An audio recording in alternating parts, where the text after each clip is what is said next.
네, 오늘 하나님께서 우리에게 주시는 말씀 함께 읽겠습니다. 하나님께서 우리에게 주시는 말씀은 히브리서 5장 5절부터 10절까지 말씀입니다. 히브리서 5장 5절부터 10절입니다. 제가 읽습니다. 이와 같이 그리스도께서도 자기 자신을 스스로 높여서 대제사장이 되는 영광을 차지하신 것이 아니라 그에게 너는 내 아들이다, 오늘 내가 너를 낳았다 하고 말씀하신 분이 그렇게 하신 것입니다. 또 다른 곳에서 너는 멜기세덱의 계통을 따라 임명받은 영원한 제사장이다 하고 말씀하셨습니다. 예수께서 육신으로 세상에 계실 때에 자기를 죽음에서 구원하실 수 있는 분께 큰 부르짖음과 많은 눈물로써 기도와 탄원을 올리셨습니다. 하나님께서는 예수의 경외심을 보시어서 그 간구를 들어주셨습니다. 그는 아드님이시지만 고난을 당하심으로써 순종을 배우셨습니다. 그리고 완전하게 되신 뒤에 자기에게 순종하는 모든 사람에게 영원한 구원의 근원이 되시고 하나님에게서 멜기세덱의 계통을 따라 대제사장으로 임명을 받으셨습니다. 이는 하나님의 말씀입니다. 하나님 감사합니다. 네, 지난주와 같이 한번 또 인사하겠습니다. 우리는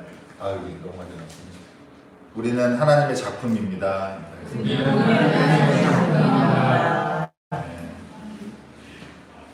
하나님의 노래처럼 사셨습니까?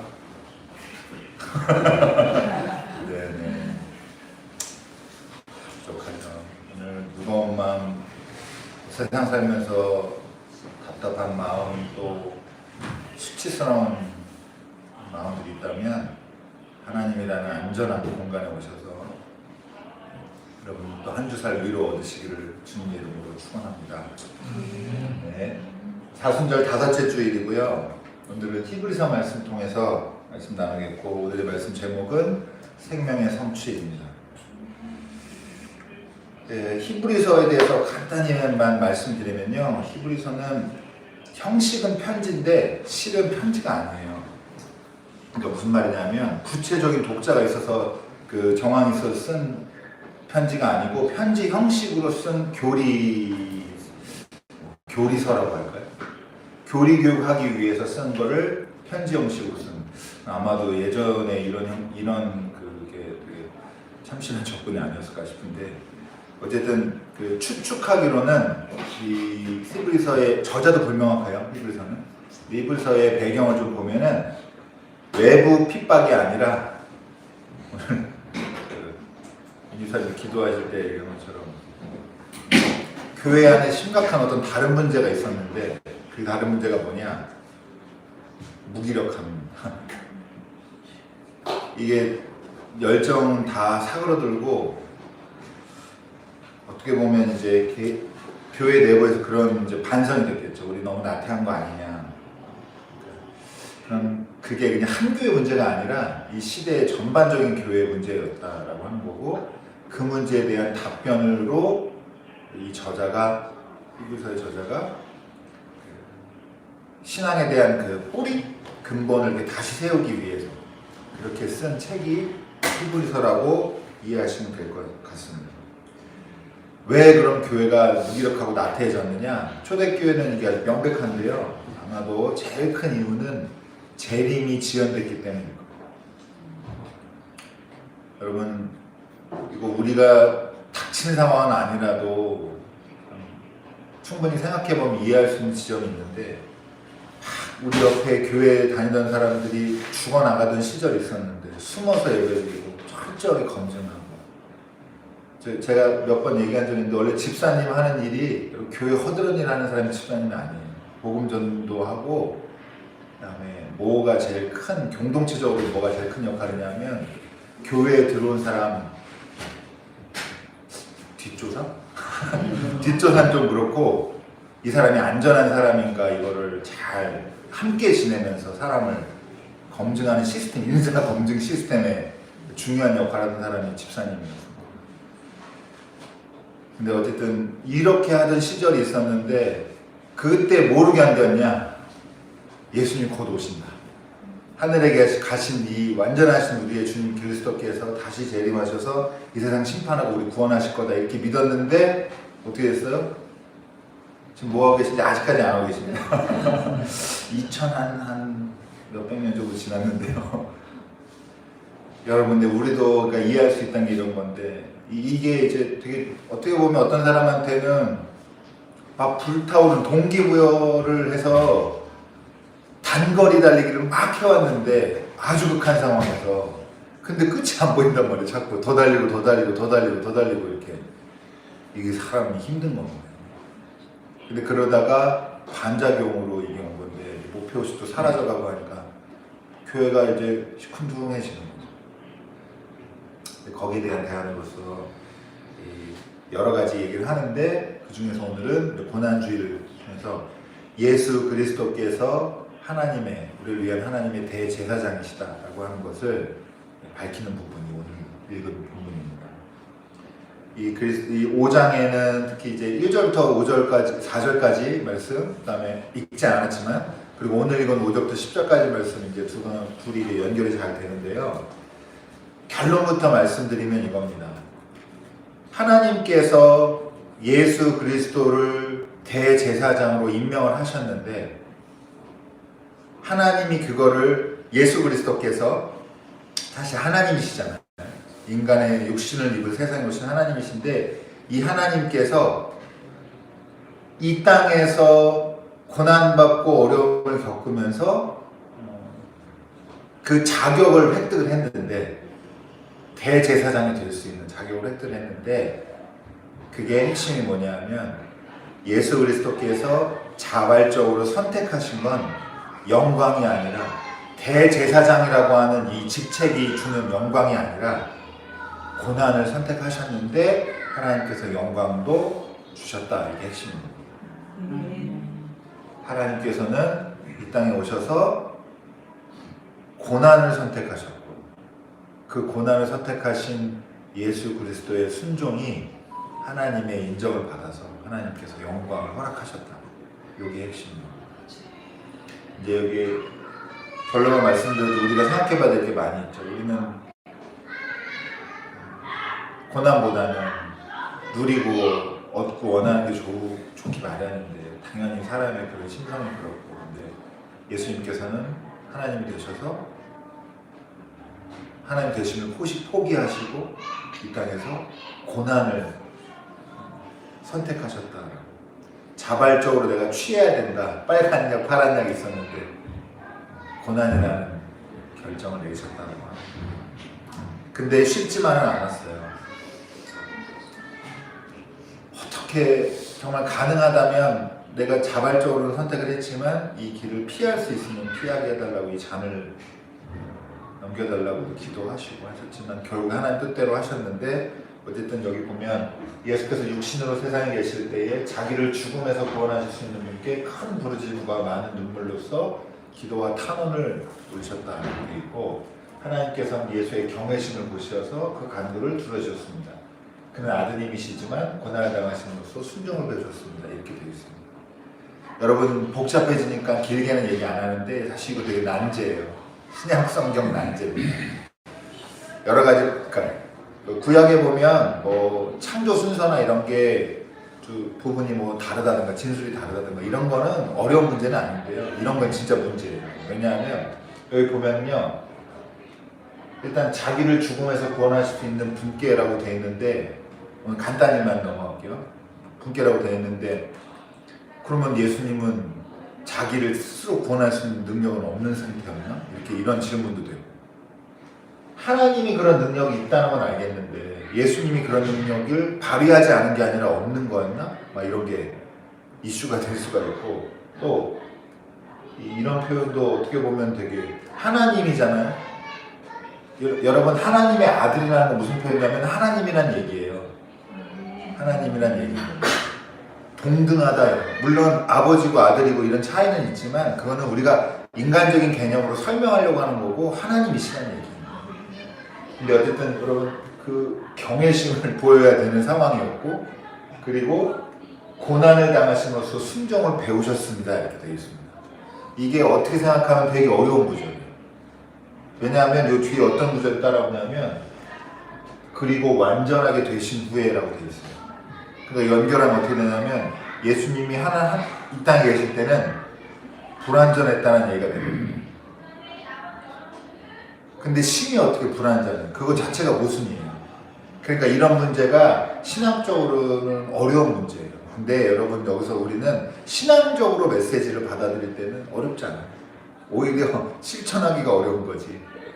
예수님께서 멜기세덱의 반차라고 예전에는 많이 했는데 멜기세덱의 계통을 따라서 대제사장으로 임명을 받으셨다는 건 크게 보면은 구약의 옛 언약이 계속해서 연속적으로 성취돼서 새 언약을 이루셨다, 만드셨다라고 하는 그런 개념 속에 있는 건데 여러분 대제사장이 되는 조건은 크게 두 가지가 있습니다. 그거는 오늘 우리가 읽지 않은 히브리서 5장 1절부터 4절까지 보면 잘 나와 있거든요. 제가 그냥 말씀드릴게요. 두 가지가 있는데 뭐냐? 첫 번째는 저는 너무 위로가 됐습니다. 대제사장도 죄인이다. 똑같은 인간이다 이거에 나와요. 이게 똑같아요. 여러분 아마 성경에서 무슨 대제사장은 다른 특별한 사람이다 이렇게 했으면은 그럼 다 지금 어디 다 구속돼 있고 목사들이 어디 교회 없을 겁니다. 네. 근데 거기서 왜 대제사장이 똑같은 인간이라는 게 중요하냐? 사람들의 죄를 이해하고 그걸 위로할 수 있는 능력이 있어야 되는데 그 능력이 어디서 오는 거냐? 자기도 죄인이기 때문에 그런 능력이 있다. 나는 한 번도 죄 지은 적 본 적 없어요. 여러분 한 번도 가난해보지 않으면 한 번 가난한 사람 마음을 어떻게라도 모르는 겁니다. 근데 죄인이었기 때문에 죄인들을 위로하시고 또 회개시키시는 하나님의 마음을 이해할 수가 있고 그런 능력을 갖추게 되는 거죠. 이렇게 똑같아요. 똑같다는 게 첫 번째고 두 번째는 뭐 가볍게 넘어가 되는데 하나님이 임명하셨다는 그 중에서 하나님이 똑같은 인간 중에 선택하셨다는 것 하나님의 그 이름이 거기에 인증을 했다라고 하는 게 이게 중요한 거거든요. 그러니까 예수님도 이런 대제사장이 되셨다라고 하는 건데 그런 문제가 이거죠. 첫 번째 게 문제예요. 하나님인데 인간이랑 똑같아야 되잖아요. 이제. 근데 여러분 이것 때문에 우리랑 똑같아지기 위해서 하나님 선택하신 방법이 고난을 통해서 순종을 배우시는 거예요. 이게 예수 그리스도께서 이 땅에 오신 내 교리적으로 볼 때 이게 중요한 선언이 돼요. 죄가 있어야 죄인을 구원할 거 아니에요. 대제사장의 논리로 보면. 근데 예수님은 대제사장인데 죄가 없단 말이에요. 죄를 몰라요. 그럼 인간과 어떻게 같아지냐? 인간의 고난에 참여하신 겁니다. 그래서 죄 없지만 죄인으로서 십자가에 달리시고 하는 이 과정을 통해서 죄인이 되심으로써 고난을 선택하심으로써 순종하셨고 그걸 통해서 배우셨고 고난을 통해서 결국 우리를 구원할 수 있는 완전에 이르렀다라고 하는 게 오늘 히브리서의 중요한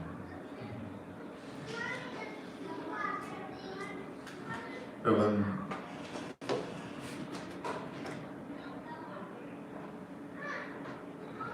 오늘 이런 본문들을 그 고난주간을 이제 앞두고 한 주 앞두고 있는데 이럴 때 우리가 이 말씀을 통해서 저는 한 주 동안에 가장 질문이 많이 된 거는 그거였는데 난 뭘 희생하면서 사나 이 생각 많이 했어요. 나는 그러니까 여러분 우리가 사회적으로도 어떤 성취에 이르고 어떤 자리에 이르기 위해서는 뭘 대가를 지불해야 될 거 아니에요. 시간을 쓰든지 무슨 몇만 시간이든지 그런 걸 하든지 아니면 잠을 쪼개가면서 뭘 하든지 해야 되는데 신앙적으로도 마찬가지입니다. 신앙적으로 성숙하는 길은 여러분 다른 사람을 위해서 희생할 수 있어야 되는데 그거예요. 핵심이 그겁니다. 근데 한 주 동안에 정말 많이 생각해봤는데 나는 뭘 희생하면서 사나? 난 뭘 포기했나? 제가 인상 깊게 들었던 그 이야기가 하나 있는데 김용규 교수님이라고 신학하다가 독일에서 유학하다가 아주 큰 아우토반에서 아주 큰 사고가 나가지고 차가 완전 형체를 알아볼 수 없게 망가졌는데 거기서 죽다 살아났어요. 정말 어떻게 살았냐 할 정도로 심각한 고통에서 살아남으셨는데 이분이 거기에 독일은 우리랑 좀 다르잖아요. 이렇게 말하자면 국교는 아니지만 공무원처럼 기능하거든요, 목사님이. 담당하시는 목사님 찾아오셔가지고 병원에 문 이렇게 한 걸로 알고 있는데 이런저런 얘기 끝에 이런 얘기를 했대요. 야, 내가 너 사고 난 차를 봤는데 어떻게 살았냐 그러더래요. 기적이다 진짜.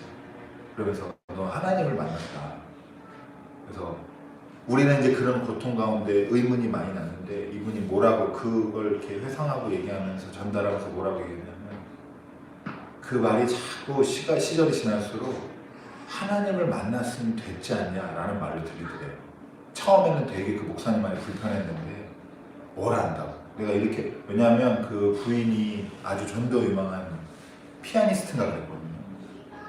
전부 다 골절돼가지고 커리어가 그냥 끝났어요.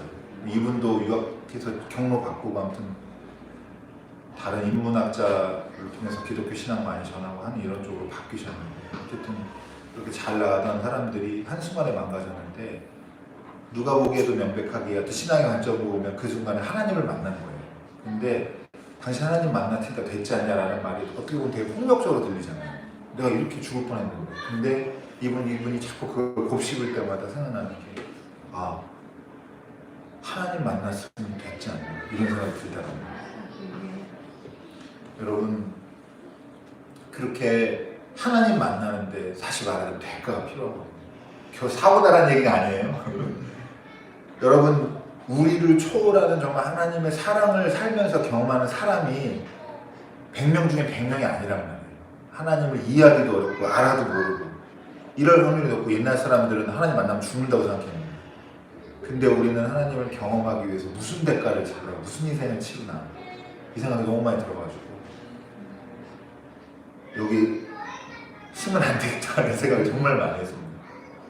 개인적으로 윤리적으로 부족하고 연약하고 이런 것도 있지만 그런 문제가 아니라 이거 훨씬 뛰어넘는 차원에서 내가 올바른 신앙이라고 말하기가 부끄럽구나라는 생각이 정말 많이 들었고 여러분 자신을 학대하거나 고통을 즐기라는 얘기가 아니라 여러분 신앙 그리고 반대로 얘기하면 대가를 지불해야 하나님 만날 수 있다라는 명제는 아니에요. 그러나 하나님을 만나기 위해서 단 도대체 어떤 감수를 하며 사는가 이런 생각이 들었다는 거예요. 하나님은 이 땅에 오셔서 인간을 구원하기 위해서 하나님됨을 포기하시고 우리를 위해서 고난을 선택하셨다는데 나는 그 신앙을 받아서 삶의 길이 열린 사람인데 뭐 이렇게 누리려는 게 맞나 이런 생각도 하고 그렇습니다. 물론 개인적인 생각이에요 이거는. 그러니까 너무 여기에 누리려는 기도하다가 죄책감 느끼실 필요는 없습니다. 주여 그냥 한번 하시고 주시옵소서 하십시오. 많이 구하십시오. 그러지 말라는 말씀이 아니라 어떤 분들에게는 이 말씀이 저와 함께 도전이 돼서 세상에 하나님의 손길이 필요한 곳이 있을 텐데 결국에는 그거거든요. 누가 더 희생하기 때문에 같이 살면 누군가가 더 희생하는 사람이 있기 때문에 이 사람이 사는 거예요. 그러니까 세상 관점으로 보면 더 희생하는 사람이 있기 때문에 다른 사람의 삶의 길이 열리는 거거든요. 그럼 우리는 그리스도의 성숙한 신앙으로 그걸 정말 기대하고 소망하시는 분들은 누리는 쪽이 아니라 사실은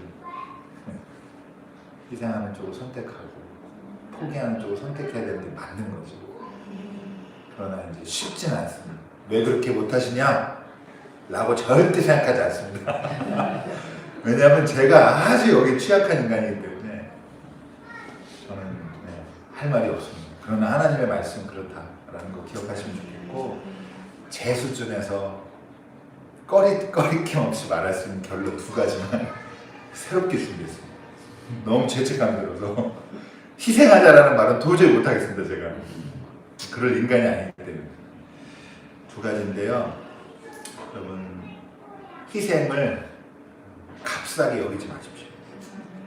다른 사람의 희생 당연한 거라고 생각하지 마시고 여러분 아이들도 철들면서 그러니까 어릴 땐 귀여워요. 막 요구하고 막 떳떳하게 막 내놔 왜 안 내놓냐. 선생님 뭐 준비 안 했어? 정신 있는 아빠요? 이렇게 할 수 있는데 어릴 때나 귀엽지 커서도 그러면 여러분 47살인데 어머님 손을 안 하면 이렇게 하면 환장하는 거잖아요. 여러분 다른 사람의 희생과 수고, 열심 이런 거를 우리는 가볍게 여기면 그리고 반대로 이거 기억하시고 여러분 너무 신화화해서도 안 돼요. 저런 선택은 하나님만 하는 거야. 나는 그러니까 나는 나도 인간이니까 나는 그냥 평범하게 살고 엄청난 희생은 마더 테레사나 이런 사람들이나 하는 거야 라고 생각하시지도 말아요. 이 중에서 저를 포함해서 몇 명이나 이런 삶을 살지 누군가를 위해서 생명의 길을 열고 생명의 성취를 이뤄내는 이런 고난의 길을 선택할지 모르겠지만 왜냐면 사는 것도 힘드니까 지금. 근데 한 명이라도 많은 사람을 빛 가운데로 인도하는 그런 고난을 선택하는 사람들이 또 어딘가 있을 겁니다. 우리 교회로 나오면 좋겠어요. 우리 자식들 중에도. 그러니까 이게 이 사람 마음이 이중적이에요. 우리 애는 아니었으면 좋겠구나. 다른 자식, 다른 집의 자식 중에 보통은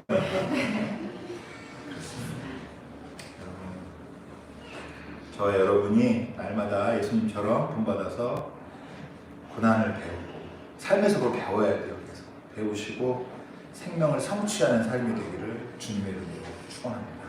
네,